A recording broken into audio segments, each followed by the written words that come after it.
विजेता प्रतिभागी खिलाड़ियों को हृदय से स्वागत करता हूं, अभिनंदन करता हूं। इन सभी प्रतिभाओं ने अपना सर्वश्रेष्ठ प्रदर्शन कोरोना महामारी के बीच में देश के लिए किया है और ये प्रदर्शन इस बात को प्रदर्शित करता है कि वास्तव में एक खिलाड़ी देश के लिए खेलता है।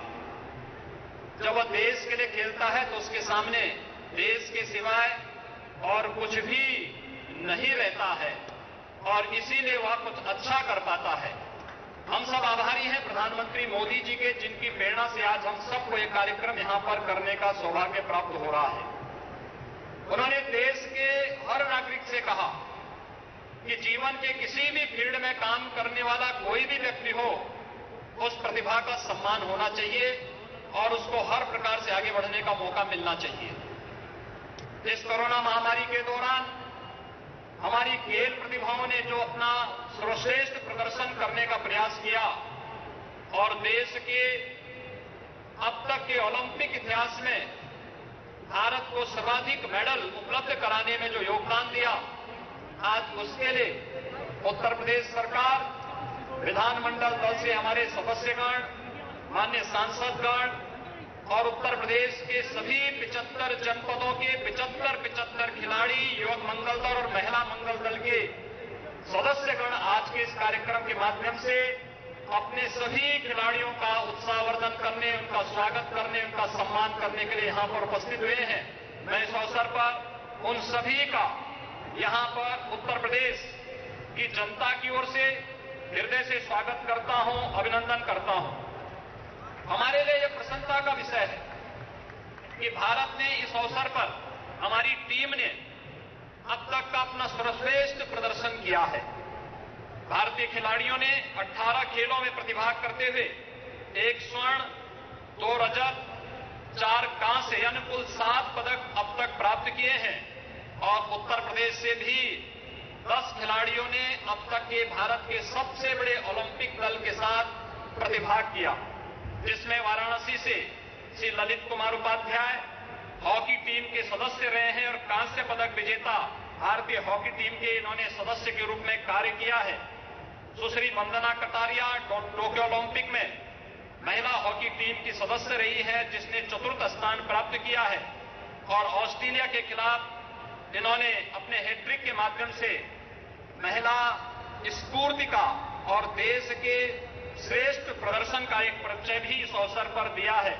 मैं इस अवसर पर इन सभी अपने खिलाड़ियों का भी हृदय से अभिनंदन करता हूं, स्वागत करता हूं।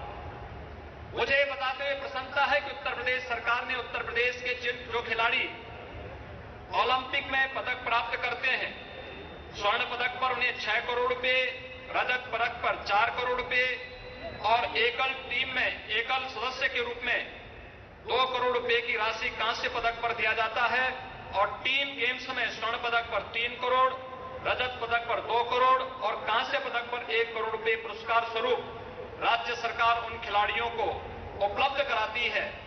लेकिन भारत के खिलाड़ियों ने देश के लिए खेला है। हम सब एक भारत श्रेष्ठ भारत के अभिन्न अंग हैं और इसलिए हम लोगों ने अपनी इस नैतिक जवाबदेही का परिचय देते हुए यह तय किया कि हम लोग स्वर्ण पदक प्राप्त करने वाले देश के किसी भी खिलाड़ी को हम लोग सम्मान स्वरूप 2 करोड़ रुपए, रजत पदक प्राप्त विजेता को 1.5 करोड़ रुपए और कांस्य पदक विजेता को 1 करोड़ रुपए की राशि प्रदान करेंगे और आज ये राशि यहां पर इन सभी खिलाड़ियों को प्रदान की गई। इसके तहत स्वर्ण पदक विजेता नीरज चोपड़ा एथलेटिक्स में इन्हें 2 करोड़ रुपए, रजत पदक विजेता रवि कुमार दहिया को कुश्ती में 1.5 करोड़ रुपए, रजत पदक विजेता सुश्री मीराबाई चानो वेट लिफ्टिंग को 1.5 करोड़ रुपए की पुरस्कार राशि आज यहां पर प्रदान की गई। कांस्य पदक विजेता सुश्री लवलीना बारगोहेन को बॉक्सिंग में 1 करोड़ रुपए, कांस्य पदक विजेता सुश्री पीवी सिंधु को बैडमिंटन में 1 करोड़ रुपए, कांस्य पदक विजेता श्री बजरंग पूनिया को कुश्ती में 1 करोड़ रुपए की ये सम्मान राशि यहां पर उपलब्ध कराई जा रही है। सुश्री मीराबाई चानू के प्रशिक्षक गाजियाबाद उत्तर प्रदेश के निवासी श्री विजय शर्मा को 10 लाख रुपए की पुरस्कार राशि सम्मान स्वरूप इस अवसर पर प्रदान किया जा रहा है, क्योंकि उनको एक प्रशिक्षक के रूप में उन्होंने कार्य किया है।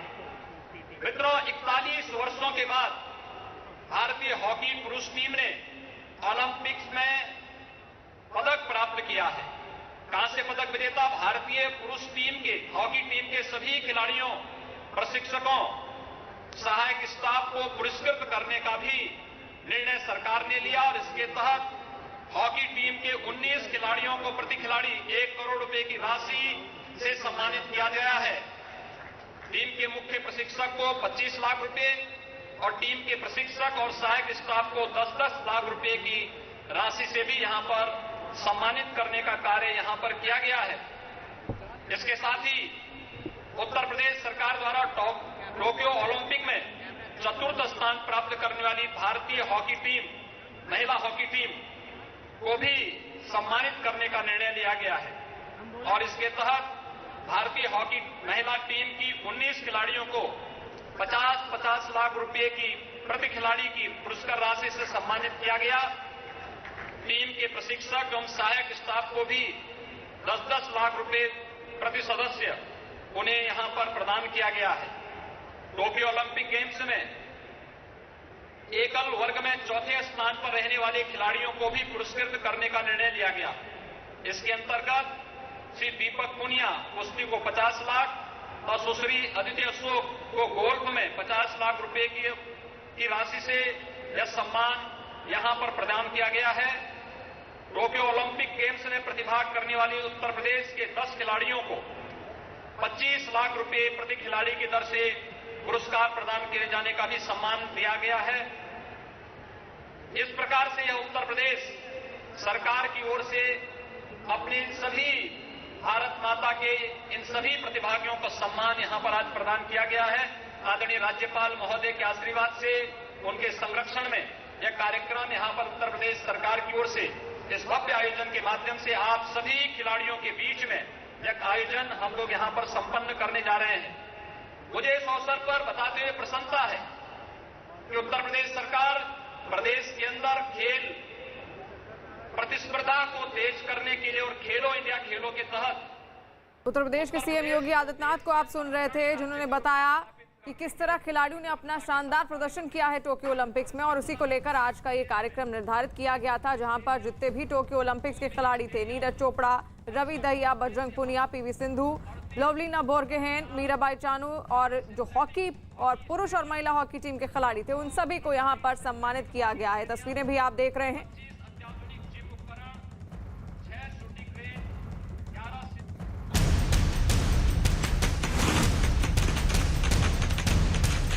Yeah, as an Afghan, like I feel so depressed, so like we are feeling so stressed. The day I have come, the government and the local people down in Kabul, they were all panicked.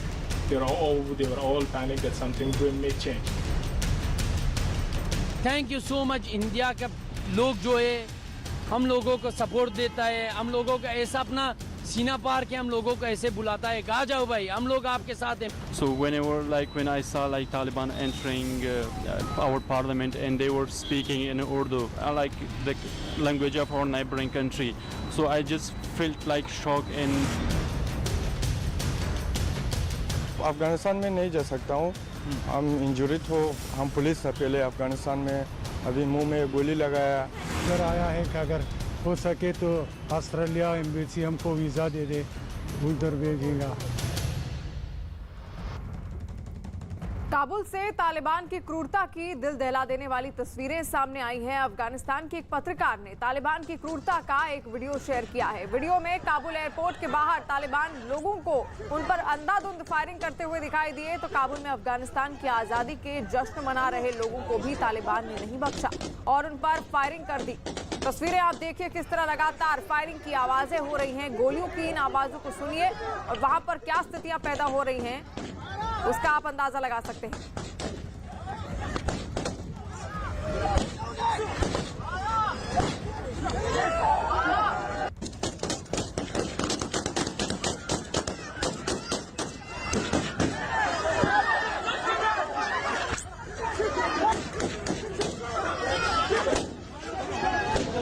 Hablar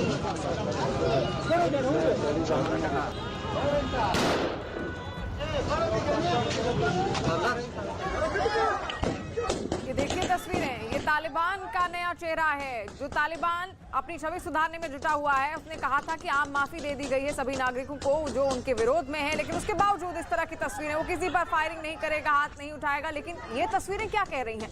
ये पर्दा उठा रही हैं तालिबान के उस चेहरे से जिसको उसने बेनकाब किया हुआ है अपने इन कथित बयानों से। और देखिए वहां पर महिलाएं भी मौजूद हैं इस फायरिंग के दौरान।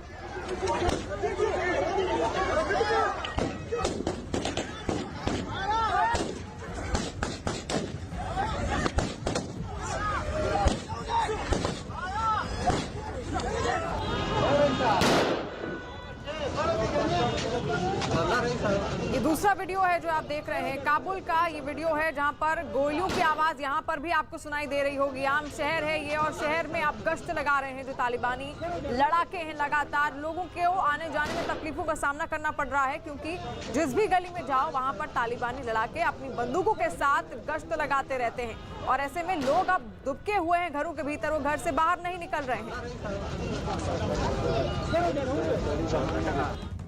अफगानिस्तान पर कब्जा करने वाले तालिबान का नकाब धीरे धीरे उतरता जा रहा है, उसका असली चेहरा सबके सामने आ रहा है और उससे जुड़ी 4 तस्वीरें आपके सामने दिखाते हैं। ये चारों तस्वीरें बताने के लिए काफी हैं कि तालिबान की कथनी और करनी में कितना अंतर है। पहली तस्वीर मासूम लोगों पर फायरिंग की है। तालिबान के कब्जे के बाद काबुल एयरपोर्ट और आसपास के इलाके में अब तक फायरिंग में 12 लोगों की मौत हो चुकी है। वहीं दूसरी तस्वीर आज जो आई है वो तालिबान की बर्बरता का जीता जागता नमूना है। ऐसी ही तस्वीरों के लिए तालिबान कुख्यात है। महिलाओं को लेकर तालिबान का जो नजरिया है वो किसी से छुपा नहीं है। अभी सरकार बनी भी नहीं कि महिलाओं पर पाबंदियों का दौर शुरू हो गया है, उन्हें काम पर जाने से रोका जा रहा है। बुर्के के बिना महिलाओं के बाहर निकलने पर पाबंदी है, यहाँ तक कि महिला पत्रकारों को भी काम की इजाजत नहीं है। और तो और तालिबान राज किसी भी हालत में महिलाओं का चेहरा नहीं दिखना चाहिए, इसलिए पोस्टरों पर भी काला पेंट अब पोता जा रहा है। ये 4 तस्वीरें दहशतगर्दी की तस्वीरें हैं तालिबान की। किस तरह देखिए, पहली तस्वीर में लोगों पर फायरिंग की जा रही है, दूसरी तस्वीर में कोड़ों से पिटाई की जा रही है, महिलाओं पर पाबंदी लगा दी गई है क्योंकि महिलाएं बुर्के से पूरी तरह से ढकी होनी चाहिए। और चौथी तस्वीर पोस्टर पर काले पेंट किए जा रहे हैं। अब एक एक कर हम आपके सामने तालिबान के झूठ का पर्दाफाश करते हैं। अफगानिस्तान पर कब्जे के बाद तालिबान की ओर से ऐलान किया गया था कि गनी सरकार में काम कर रहे सभी कर्मचारियों को आम माफी दी जाएगी और इन लोगों से काम पर लौटने की अपील की गई थी। लेकिन CNN न्यूज 18 के हाथ एक ऐसा वीडियो लगा है जो साबित करता है कि तालिबान की ओर से माफी की जो घोषणा की गई थी वो झूठी थी। इस वीडियो में गनी सरकार में काम करने वाला एक अधिकारी दिख रहा है, उसके हाथ बंधे हुए हैं, उसकी आंखों पर पट्टी बंधी है। ये वीडियो कल रात का बताया जा रहा है और बताया जा रहा है कि इस अधिकारी को उसके घर से अगवा कर लिया गया, उस पर ताबड़तोड़ गोलियां चलाई गई और बेरहमी से उसकी हत्या कर दी गई है। उसकी मौत के बाद भी उस पर गोलियां चलाई गई। तस्वीरें देखिए, ये एक अफगानी अधिकारी है जो किसी वक्त अफगान सरकार के साथ उनकी सरकार में काम करता था और अब क्या इसका हश्र कर दिया है तालिबान ने वहां पर। आप देख सकते हैं हाथ बंधे हुए हैं, आंखों में पट्टी बंधी हुई है और लगातार ताबड़तोड़ फायरिंग उस पर की जा रही है।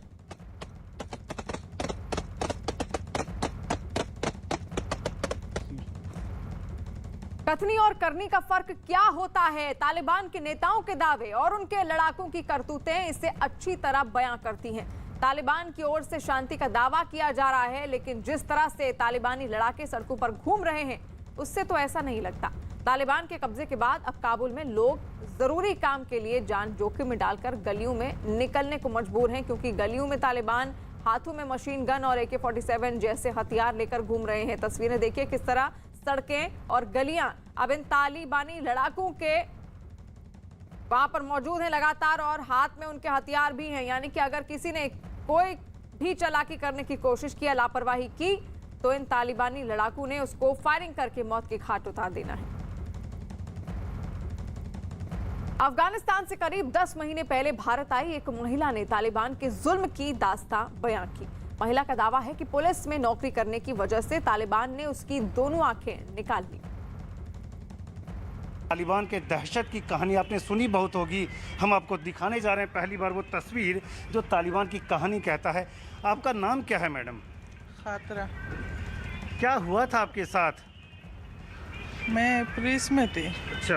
हाँ, मैं अफगानिस्तान में पुलिस में थी, पुलिस में काम करती थी और अपने काम से जा रही थी घर की तरफ और मेरे घर के नज़दीक उन्होंने मेरा रास्ता रोका और मुझ पर अटैक किया, जो कि मुझे 8 ब्लूट और 8 चाकू लगे और मेरी आंखें भी उन्होंने चाकू से निकाल दिया। तो आप देख सकते हैं कि दोनों आंखें चाकू से निकाल दी। कब की घटना ये?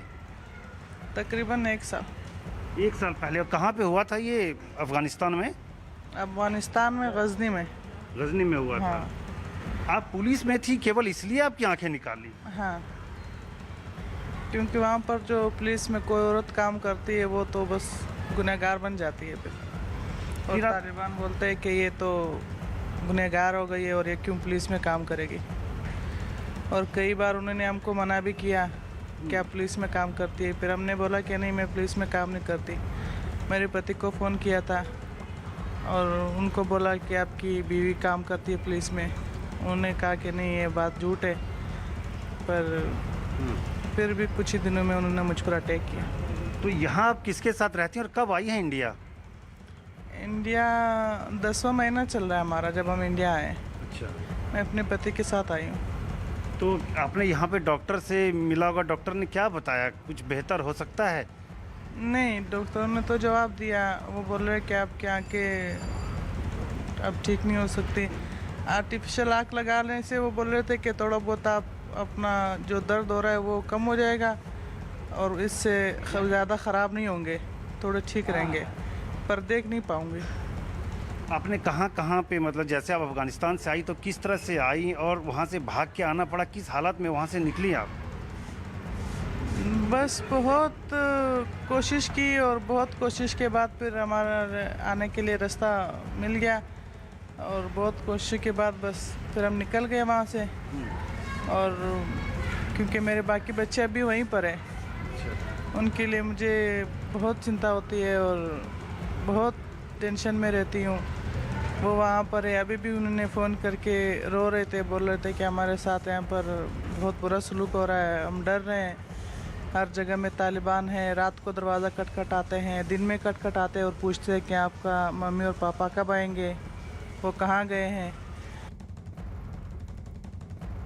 पिछले कई साल के दिल्ली के भोगल में जिंदगी गुजार रही अफगान मूल की फरीबा ने तालिबान के जुल्म की दास्तां बयां की। उन्होंने बताया कि कैसे जबरन उनकी तालिबानी सैनिक से शादी कर दी गई थी।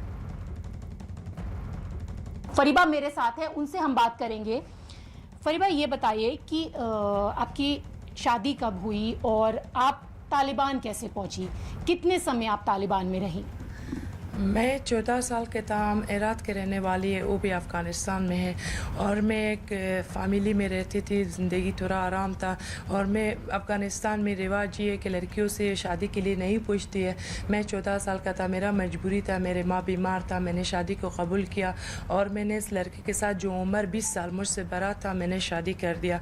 और आहिस्ता आहिस्ता जब मैंने देखा कि मैं छोटा था, इतना नहीं समझती थी, आहिस्ता आहिस्ता जो मैं बड़ा हो गया, मैंने देखा कि इसके लिए लड़कियों को कोई इज्जत नहीं है, बीवी का कोई इज्जत नहीं। बीवी एक खदमती, काम करो, खा लो, पी लो, चुप रहो। मैंने बोल दिया मैं भी पढ़ाई करती हूँ, कोई बात नहीं, शादी किया। बोल दिया नहीं, पढ़ाई मराई लड़कियों के लिए नहीं। आहिस्ता आहिस्ता हमारा दोनों का 4 लड़की हो गया है और अफ़गानिस्तान में तलाक़ भी रवाज नहीं है कि तुम उठ जाओ तलाक़ ले लो।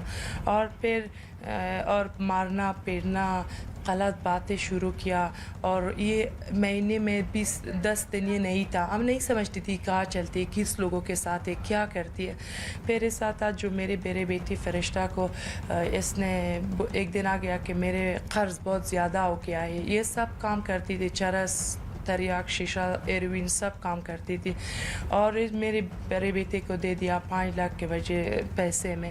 और जब मैं बहुत रोती थी, ख़ुद को मार दिया, सब काम किया कि मत करो ऐसा हमारी बेटी के साथ। बोल दिया अगर चुप नहीं रहती हो तो मैं तुम्हारे 3 बेटियों के साथ ऐसा जुल्म करती हूँ। और मैंने चुप किया। इतना भी मैं 50% सोच रही थी कि ये तालिबान के हाथ था, फिर भी बोलती थी इसके मजबूरी था। और एक दिन जब मैं अपनी माँ के घर में था, दूसरी बेटी को सुमैया, उसको बोल दिया कि तुम्हारे दूसरी बेटी को दे दिया। दूसरी बेटी को तो जगह भी मुझे पता था फरा है कि सब तालिब फरा से है। वो सब जो फरा में कोई नहीं चल सकती, मीडिया कोई लोग। और दूसरी बेटी को भी दे दिया 5 लाख के वजह से पैसे में भी ने कहा शादी नहीं किया, ऐसा दे दिया उन लोगों के हाथ में। अब आपको तालिबान का एक और झूठ दिखाते हैं। तालिबान की तरफ से लगातार दावा किया जा रहा है कि उनकी सरकार बंदूक नहीं बल्कि कानून का राज स्थापित करेगी, लेकिन उनकी हरकतें पूरी कलई खोल रही हैं। काबुल में तालिबान के आतंकी लोगों पर सरेआम कोड़े बरसाते दिखाई दिए। ये तालिबान का वो क्रूर चेहरा है जिसके लिए वो दुनिया भर में जाने जाते हैं।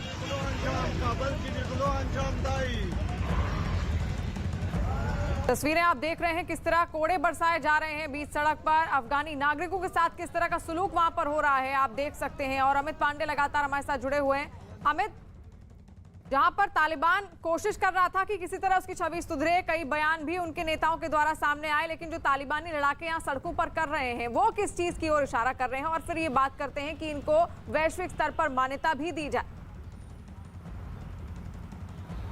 देखिए, कोशिश कर रहा था या ये उसका एक पैतरा है या फिर कोई स्टेटमेंट है, इन सारी बातों का सबको इंतजार है और पूरी दुनिया उसी पर नजर जमाए हुए है कि आखिरकार किस तरीके का प्रशासन का रवैया तालिबान का अफगानिस्तान में होगा। लेकिन जिस तरीके से ये पूरी तस्वीर सामने आ रही है, कोड़े बरसाना, महिलाओं के प्रति ऐसा व्यवहार, पूर्व पुलिस अधिकारी को सरेआम उस पर गोलियां बरसाना और सरेआम फायरिंग करना, एयरपोर्ट के आसपास 12 निर्दोष नागरिकों का मारा जाना, वो दिखाता है कि किस तरीके से कैसे आहट है ये उनके प्रशासन की। और कमोवेश ये वही याद दिला रहा है 20 साल पहले के। तो इस बार एक बदली हुई चीज जरूर दिखी थी कि तालिबान के तमाम नुमाइंदे जैसे ही सत्ता का हस्तांतरण हुआ था वो आए थे। एक खौफनाक तस्वीरें लगातार अभी भी सामने आ रही हैं। हालांकि लगातार तालिबान ये कह रहा है कि वो किसी तरह का जुल्म नहीं ढाएगा, लेकिन उसकी कथनी और करनी में बहुत फर्क है। वहीं काबुल एयरपोर्ट से आई इन तस्वीरों को देखिए, जहां तालिबान के खौफ से अफगानिस्तान से बाहर निकलने के लिए वहां भारी भीड़ जुटी हुई है और हर कुछ देर में इन मासूम लोगों पर तालिबान की तरफ से फायरिंग की जा रही है। काबुल एयरपोर्ट की ये तस्वीरें दिल चीरने वाली हैं। लोगों की चीख और बेबसी किसी का भी कलेजा छलनी कर सकती है। खबर है कि तालिबान के काबुल पर कब्जे के बाद से अब तक एयरपोर्ट के आसपास हुई फायरिंग में 12 लोगों की हत्या हो चुकी है। वहीं लोगों के विरोध बढ़ता देख तालिबान ने काबुल में स्पेशल फोर्स की तैनाती भी कर दी है। गोलियों की आवाज आप सुन सकते हैं, लगातार गोलियां बरसाई जा रही हैं क्योंकि तालिबानी किसी पर रहम नहीं करते। और तस्वीरें आप देखिए, वहां भगदड़ का माहौल है। काबुल एयरपोर्ट की ये तस्वीरें हैं, लोग खुद को बचाने की कोशिश कर रहे हैं और एयरपोर्ट के बाहर से आवाज आप सुन रहे हैं, गोलियां किस तरह बरसाई जा रही हैं। जो अफगानी नागरिक हैं वो कोशिश कर रहे हैं कि किसी तरह वहां से बच निकला जाए, इसलिए वो काबुल एयरपोर्ट तक पहुंच रहे हैं। और वहां जो विमान उनको खड़ा हुआ दिख रहा है वो उसमें भरकर खुद को अफगानिस्तान से बाहर निकालने की कोशिश में लगे हुए हैं, क्योंकि अब वहां पर तालिबान का राज है और तालिबान ने वहां पर दहशतगर्दी बढ़ा दी है।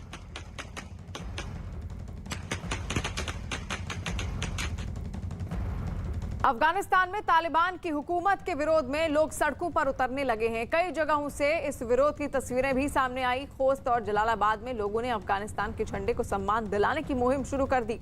जलालाबाद में तो प्रदर्शन से भड़के तालिबान की फायरिंग में 2 लोगों की मौत भी हो गई। वहीं कुनार प्रांत में भी तालिबान के कब्जे के विरोध में लोग सड़कों पर उतरे। अपनी जान की परवाह ना करते हुए सड़क पर तालिबान के खिलाफ प्रदर्शन का मतलब दुनिया जानती है।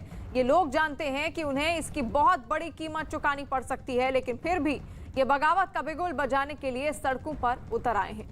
देखिए, ये 3 तस्वीरें हैं जहां पर जो अफगानी नागरिक हैं वो तालिबान के खिलाफ अपनी जान जोखिम में डालकर प्रदर्शन कर रहे हैं। विरोध की ये गूंज तालिबान के कब्जे वाले काबुल में सुनाई दी। काबुल में राष्ट्रपति के दफ्तर के पास लोग प्रदर्शन करते हुए दिखाई दिए। प्रदर्शन में शामिल लोगों के हाथों में अफगानिस्तान का झंडा नजर आया और ये लोग अफगानिस्तान के समर्थन में नारे लगाते सुनाई दिए। वहीं तालिबान के खौफ को दरकिनार कर आज भी अफगानिस्तान के जलालाबाद में लोग सड़कों पर उतरे। इन लोगों ने अफगानिस्तान की आज़ादी का जश्न मनाया और हाथों में अफगानिस्तान का झंडा थामकर सड़क पर जुलूस भी निकाला। ये अफगानिस्तान के राष्ट्रपति भवन के बाहर की तस्वीरें हैं, जहां पर राष्ट्रपति भवन के भीतर इस वक्त तालिबान का राज है। वहां पर तालिबानी लड़ाके मौजूद हैं और जलालाबाद और काबुल में किस तरह प्रदर्शन हो रहा है। लोगों के हाथों में अफगानी झंडे हैं। ये वो अफगानी नागरिक हैं जिनके राष्ट्रपति छोड़कर भाग गए, लेकिन ये अपने झंडे को सम्मान दिलाने की मुहिम चलाए हुए हैं। देखिए किस तरह प्रदर्शन में ये सब लगे हुए हैं और तालिबान के खिलाफ इन्होंने आवाज बुलंद की है।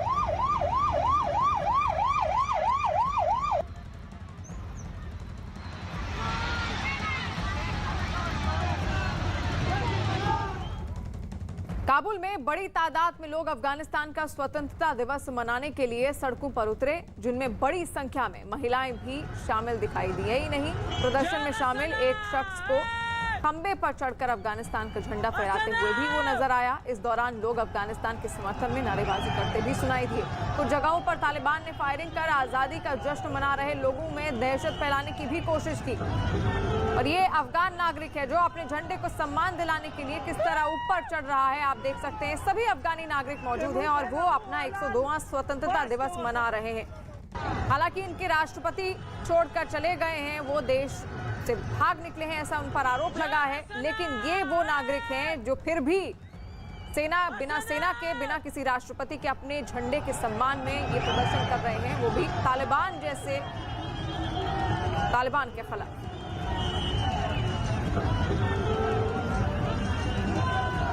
खोस्त से लेकर जलालाबाद और जलालाबाद से लेकर नंगरहार तक तालिबान के खिलाफ लोगों का आक्रोश साफ नजर आ रहा है। तालिबान के सफेद झंडे के खिलाफ लोगों का गुस्सा फूट पड़ा।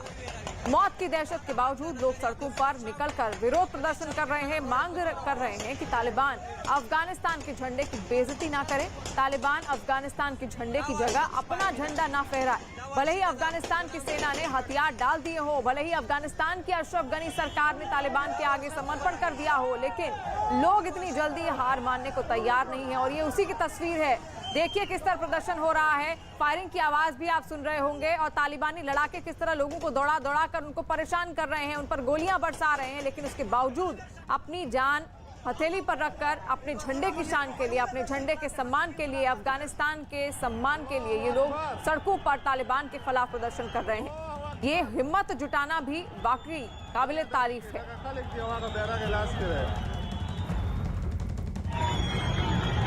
ये देखिए तस्वीरें, किस तरह अफगान के झंडे को लोग वहां पर फैला रहे हैं, क्योंकि अफगानी नागरिक वहां अब भी मौजूद हैं।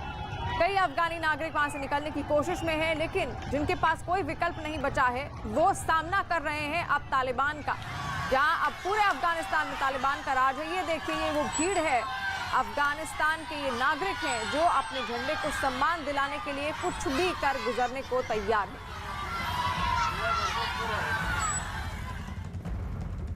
एक और तालिबान के खौफ को दरकिनार कर अफगानिस्तान के लोग हाथों में देश का झंडा लेकर स्वतंत्रता दिवस मनाने दिखाई दिए, तो दूसरी ओर तालिबान ने इस मौके पर देश के अफगानिस्तान के झंडे की जगह अपना झंडा फहराया। ये तालिबान का झंडा लहरता हुआ आप देख रहे हैं।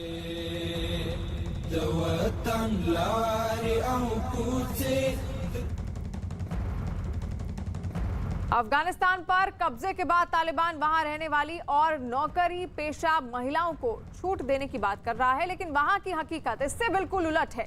ऐसा इसलिए क्योंकि वहां महिलाओं को किसी भी तरह की छूट नहीं दी जा रही है। खबर है कि अफगानिस्तान के राष्ट्रीय रेडियो टेलीविजन समाचार में काम करने वाली शबनम डावरान नाम की एक महिला पत्रकार को घर जाने के लिए कहा गया।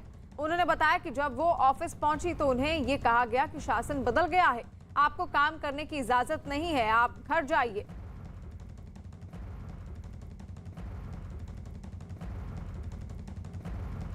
अफगानिस्तान के कार्यवाहक राष्ट्रपति और वहां के सबसे बड़े नेता अमरुल्लाह सालेह ने एक ट्वीट किया।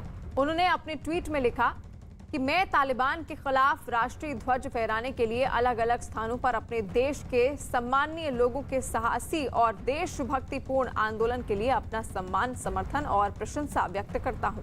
कई शहीद इस तरह से गरिमा के साथ शहीद हुए थे जो राष्ट्रीय ध्वज को लेकर देश और देश की गरिमा के लिए खड़े हैं, उन्हें सलाम करते हैं। उन्होंने आगे लिखा कि राष्ट्रों को कानून के शासन का सम्मान करना चाहिए, हिंसा का नहीं। अफगानिस्तान इतना बड़ा है कि पाकिस्तान निगल नहीं सकता और तालिबान के शासन के लिए बहुत बड़ा है। अपने इतिहास में आतंकवादी समूहों के अपमान और उनके सामने झुकने का अध्याय न बनने दें। अफगानिस्तान के राष्ट्रपति अशरफ गनी परिवार समेत संयुक्त अरब अमीरात में शरण ले चुके हैं। देश छोड़ने के चौथे दिन वो पहली बार दुनिया के सामने आए और देश छोड़ने पर सफाई दी। उन्होंने दावा किया कि अगर वो मुल्क छोड़कर नहीं जाते तो खून खराबा होता और तालिबान उन्हें फांसी पर लटका देते। अशरफ गनी ने पैसे लेकर भागने के आरोपों पर भी सफाई दी है। उन्होंने पैसे लेकर भागने के आरोप बेबुनियाद बताए। 15 अगस्त को काबुल पर तालिबानी कब्जे के बाद अफगानिस्तान के राष्ट्रपति अशरफ गनी देश छोड़कर चले गए थे, जिसके बाद अमेरिका के राष्ट्रपति जो बाइडेन ने अफगानिस्तान पर तालिबान के कब्जे के लिए उन्हें ही जिम्मेदार ठहराया था।